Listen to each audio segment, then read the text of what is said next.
Hi, welcome to the Toddcast for February 25th, 2012. I am Toddcasting today from my little bed in my little bedroom in my mom's little house in our little town in Iowa. I am quasi bedridden today because I sprained my ankle pretty good playing basketball on Thursday night, and still sore. It's still a little bit swollen, although it's getting to the turning purple and itching stage, so that means that it's healing. Also, I can move it around, so I'm pretty sure that it's not broken, although I don't know for sure because I don't have health insurance, since I'm not someone that, well, I guess I'm someone that the Mitt Romneys of the world think should be fired, and therefore I don't deserve insurance. So when I sprain my ankle, I can't. I mean, they probably would have told me exactly what it is that I sprained it, and I should do what I'm doing, but don't know. Anyhow, sort of getting off subject here. Imagine that. Uh, no, today I thought, since I'm in my bed, icing my ankle, and I saw this thing above me, I thought today would be a pretty good day to talk about my drawings. Oh yes, my drawings. I don't think I've podcasted about them before. I don't really even think I've written that much about my drawings. I have something of an interesting history with art. Both of my parents were art teachers here in our little town. In fact, there was I don't know if there was ever a time when I took an art class that wasn't taught by one of my parents. And, you know, there's a problem with that. Like, every single person who would meet us at a family would assume that me and my sister were good at art, or had some sort of artistic abilities. And, there wasn't ever really a time, at least back then, when it could be demonstrated that I was, at least not to people out here, and definitely not as well or like my parents. Both of them were taught initially art in the traditional Iowa public school art tradition, which meant that, if the things you drew looked like the things that you drew, then you were talented. And definitely both of them could draw things that looked like the things that they drew. But, they both would develop talents across the art spectrum. I think especially my dad. As I recall, he was a fabulously talented artist. He could do just about everything, except for the things that my mom could do. My mom was very good at working the loom, and especially making wall hangings. She made these really, really wonderful wall hangings, and she did a lot of interesting things with fabrics.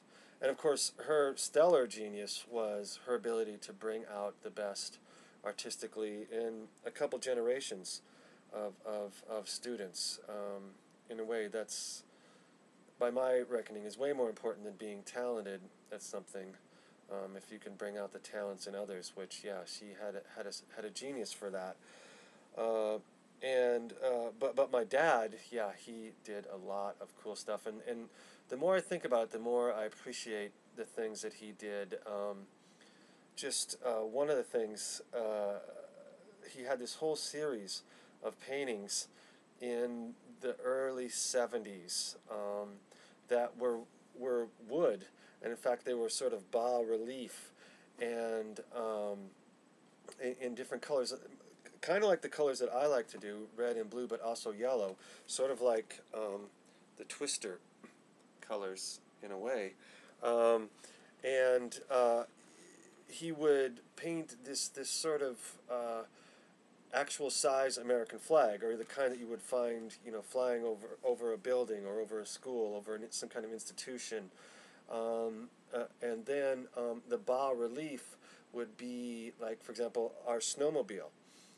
or our boat. We had a boat at one time, and then he would write in the white parts of the stripes of the flag underneath whatever he had in bas relief, "My wife works," which I think is this, this great social statement about the times. I'm not certain how much he was aware, how much he could have been aware that, the times were changing. There's this whole notion that women joining the workforce was somehow liberating, and certainly in a number of ways. I don't want to discount the ways that it was liberating, but in another way, it was a sort of a marker of how we were being oppressed, at least financially. Had women been able to enter the workforce as an equal, as a true equal, for example, the way that a man had entered the workforce in the post-war period, in that she could be the sole income earner for an entire family, or she and her spouse could have been, had two part-time jobs that could have provided for a whole family, or for a whole family unit, or a whole group of people, then yes, it would have been liberating. But women my mom's age entered the job market just so that they could keep up the standard of living that their parents had had. Women had to be employed, and I think part of the proof of that is that women today still don't earn as much for the same kind of employment as do men, and this is many decades later. But and part of the reason that people did this, or even that my parents wanted to keep up a standard of living, was to be able to accumulate these kinds of things, these unnecessary things that were presented to us to be necessary. A snowmobile, a boat, a cabin on a lake, a house, these sorts of things, two cars, whatever, or like a nice second car. If we had public housing, public recreation, public transportation, all sorts of things, then those things would be seen for, I think, really what they are, is kind of silly and wasteful and ultimately destructive.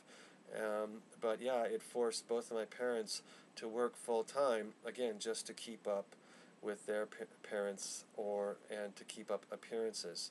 Again, I don't know how much my father was aware of that, but he definitely was able to capture the zeitgeist in a way, with those paintings, and I wonder where they are these days. Anyhow, getting way off, and in fact, given let me just say another new thing that's happening, and that's allowing me to be here in my little bed recording this with the shaky sort of Batman camera, is that I got a new computer yesterday, and I'm trying out the webcam. Now, my old Toddcasts,